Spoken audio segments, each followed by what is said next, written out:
Canada ਦੇ ਵਾਤਾਵਰਣ ਵਿਭਾਗ ਨੇ ਟੋਰਾਂਟੋ ਦੇ ਲਈ ਚੇਤਾਵਨੀ ਜਾਰੀ ਕੀਤੀ ਹੈ, ਜਿੱਥੇ ਕਿ ਸ਼ੁੱਕਰਵਾਰ ਤੱਕ 10 ਸੈਂਟੀਮੀਟਰ ਤੱਕ ਬਰਫ਼ਬਾਰੀ ਹੋ ਸਕਦੀ ਹੈ, ਜਿਸ ਵਿੱਚ ਕਿਹਾ ਗਿਆ ਹੈ ਕਿ ਵੀਰਵਾਰ ਤੋਂ ਬਰਫੀਲਾ ਤੂਫਾਨ ਸ਼ੁਰੂ ਹੋ ਸਕਦਾ ਹੈ। ਜਿਸ ਦੌਰਾਨ ਬਰਫ਼ਬਾਰੀ ਦੇ ਨਾਲ ਹੀ ਤੇਜ਼ ਹਵਾ ਵੀ ਚੱਲੇਗੀ। ਵੀਰਵਾਰ ਦੀ ਸਵੇਰ ਨੂੰ 70 ਕਿਲੋਮੀਟਰ ਪ੍ਰਤੀ ਘੰਟੇ ਦੀ ਰਫ਼ਤਾਰ ਦੇ ਨਾਲ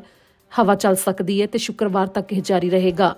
GTA ਯਾਨੀ ਕਿ ਗ੍ਰੇਟਰ ਟੋਰਾਂਟੋ ਏਰੀਆ ਦੇ ਵਾਸਤੇ ਇਹ ਚੇਤਾਵਨੀ ਜਾਰੀ ਕੀਤੀ ਗਈ ਹੈ, ਜਿਸ ਦੇ ਵਿੱਚ ਯਾਰਕ, ਪੀਲ, ਹੈਲਟਨ ਦੇ ਖੇਤਰ ਵੀ ਆਉਂਦੇ ਨੇ, ਜਿਸ ਵਿੱਚ ਦੱਖਣੀ ਓਨਟਾਰੀਓ ਦਾ ਹਿੱਸਾ ਆਉਂਦਾ ਹੈ, ਜੋ ਇਹ ਚੇਤਾਵਨੀ ਕੈਨੇਡਾ ਦੇ ਵਾਤਾਵਰਣ ਵਿਭਾਗ ਦੇ ਵੱਲੋਂ ਜਾਰੀ ਕੀਤੀ ਗਈ ਹੈ, ਜਿਸ ਦੇ ਵਿੱਚ ਇਹ ਕਿਹਾ ਗਿਆ ਕਿ ਸ਼ੁੱਕਰਵਾਰ ਦੀ ਸਵੇਰ ਤੱਕ 10 ਸੈਂਟੀਮੀਟਰ ਤੱਕ ਬਰਫ਼ਬਾਰੀ ਹੋ ਸਕਦੀ ਹੈ। ਨਾਲ ਹੀ এনवायरमेंट ਕੈਨੇਡਾ ਨੇ ਕਿਹਾ ਕਿ ਮੌਸਮ ਦੇ ਇਸ ਹਾਲਾਤ ਦੌਰਾਨ ਟਰੈਵਲ ਦੇ ਹਾਲਾਤ ਕਾਫੀ ਜ਼ਿਆਦਾ ਵਿਗੜ ਸਕਦੇ ਨੇ, ਕਿਉਂਕਿ ਭਾਰੀ ਬਰਫ਼ਬਾਰੀ ਤੇ ਤੇਜ਼ ਹਵਾ ਦੇ ਦੌਰਾਨ ਸੜਕਾਂ ਦੇ ਉੱਤੇ ਗੱਡੀਆਂ ਚਲਾਉਣੀਆਂ ਮੁਸ਼ਕਲ ਹੋ ਸਕਦੀਆਂ ਨੇ। ਖਾਸ ਤੌਰ ਤੇ ਵੀਰਵਾਰ ਦੀ ਸ਼ਾਮ ਤੋਂ ਲੈ ਕੇ ਸ਼ੁੱਕਰਵਾਰ ਦੀ ਸਵੇਰ ਤੱਕ